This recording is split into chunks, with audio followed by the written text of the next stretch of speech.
Hello everyone, আসসালামু আলাইকুম। স্বাগতম জানাচ্ছি ট্রাভেল উইথ হৃদয় চ্যানেলের আর একটি নতুন ভিডিওতে। আজকের ভিডিওতে আমরা কথা বলবো বাংলাদেশের একটি জনপ্রিয় বাস কোম্পানি সোহাগ পরিবহনকে নিয়ে।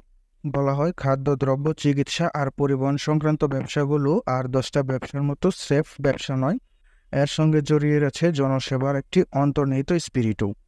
এক্ষেত্রে বাংলাদেশে যাত্রী পরিবহন জগতে বিরাজমান নানান নৈরাজ্য ও অব্যবস্থাপনার মধ্যে যে কটি প্রতিষ্ঠান নিজেদের কর্মতৎপরতা ও সেবা ধর্ম দিয়ে গ্রাহকের মন জয় করে নির্ভরযোগ্য আপনজনে পরিণত হয়েছে, সোহাগ পরিবহন তাদের মধ্যে অন্যতম। যেমন বলা হয় রোম একদিনে তৈরি হয়নি, তেমনি সোহাগ পরিবহনও একদিনে এই অবস্থানে পৌঁছায়নি। দেশের যাত্রী পরিবহন সেক্টরে আপন মহিমায় সমুজ্জ্বল সোহাগ পরিবহন ব্যাপারে সাধারণ মানুষের ব্যাপক আগ্রহের কারণে সম্প্রতি তাদের নিয়ে একটি ভিডিও বানাতে ইচ্ছে হলো। কয়েকটি টিভি চ্যানেলে সোহাগের গতি আর গীতিময় বিজ্ঞাপনটি দেখে এই আগ্রহের মাত্রা আরও বেড়েছে। যেভাবে শুরু হয় সোহাগ পরিবহনের যাত্রা। 1973 সালে সোহাগ পরিবহন সংস্থা নামে আজকের দেশখ্যাত সোহাগ পরিবহনের যাত্রা শুরু। উদ্যোক্তা ছিলেন মাহমুদ ইউনুস তালুকদার। বড় ছেলে সোহাগের নাম অনুসারে চালু করা এই প্রতিষ্ঠানটি সাফল্যের সঙ্গে দেশের আন্তঃজেলা সড়ক পরিবহনের যাত্রী সেবায় প্রতিষ্ঠিত করার এক পর্যায়ে মাহমুদ সাহেব 1986 সালে ইন্তেকাল করেন। এরপর সোহাগ পরিবহন সংস্থার দায়িত্ব নেন তার 4 ছেলে।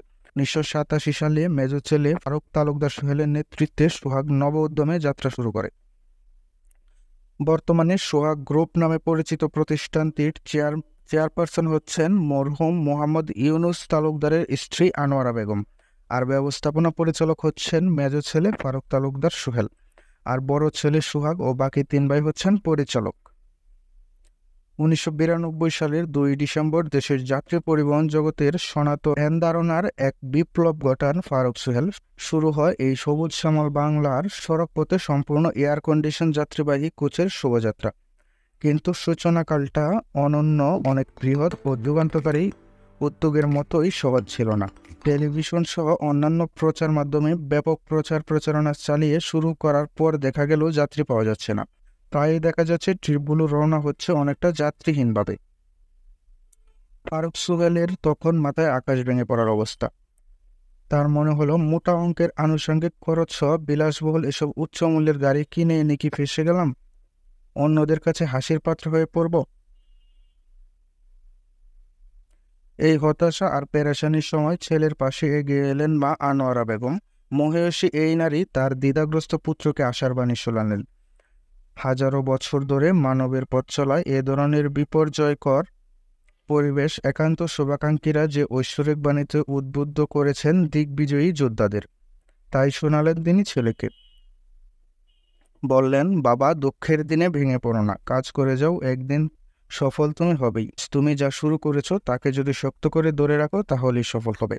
আর যদি কোনো কারণে এ পথে সাফল্য নাও আসে, যদি ব্যর্থ হও, তবে এই ব্যর্থতার পথ তোমাকে যা শিখাবে তা পরবর্তী উদ্যোগকে সাফল্যের সোপানে নিয়ে যাবে। মায়ের সেদিনকার কথাগুলো বলতে গিয়ে আবেগপ্রবণ হয়ে পড়েন ফারুক সোহেল। সিবাস নিয়ে এত কথা বলার কারণ, এটা সাফল্য পরবর্তীকালে নিত্য নতুন পদক্ষেপ নিতে উৎসাহিত করেছে সোহাগ পরিবহনকে।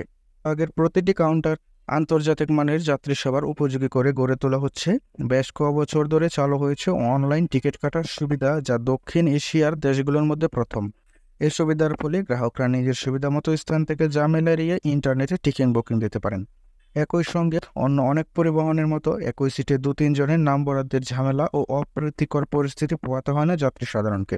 টিকেটিং এবং বাহনগুলো পরিচালনা ও রক্ষণাবেক্ষণ এই প্রথম শুরু করে নিজস্ব ওয়্যারলেস কমিউনিকেশন ব্যবস্থা।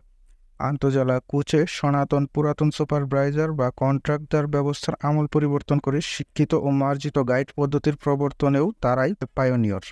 সোহাগের গাইড থেকে নিয়ে ড্রাইভার ও অন্যান্য স্টাফ প্রত্যেকের জন্য রয়েছে বিভিন্ন ধরনের মান উন্নয়ন ও ওরিয়েন্টেশন কোর্সের ব্যবস্থা। যাত্রীদের সমস্যা দূরীকরণ ও সুযোগ সুবিধা বৃদ্ধির ব্যাপারে স্টাফদের মধ্যে সরাসরি অভিজ্ঞতা বিনিময় ও কর্তৃপক্ষীয় পদক্ষেপে সহায়তার জন্য আয়োজন করা হয় গ্রুপ ডিসকাশনের। এতে সময়ের পরিবর্তনের সঙ্গে সঙ্গে যাত্রী সাধারণের মূল চাহিদাগুলো সম্পর্কে তাৎক্ষণিকভাবে জানা যায় ও ব্যবস্থা নেওয়া যায়। আর এভাবেই বিরামহীন সাফল্যের পথে এগিয়ে যাচ্ছে সোহাগ। অন্যেরা এগুন এক ধাপ, সোহাগ এগিয়ে যায় কয়েক ধাপ।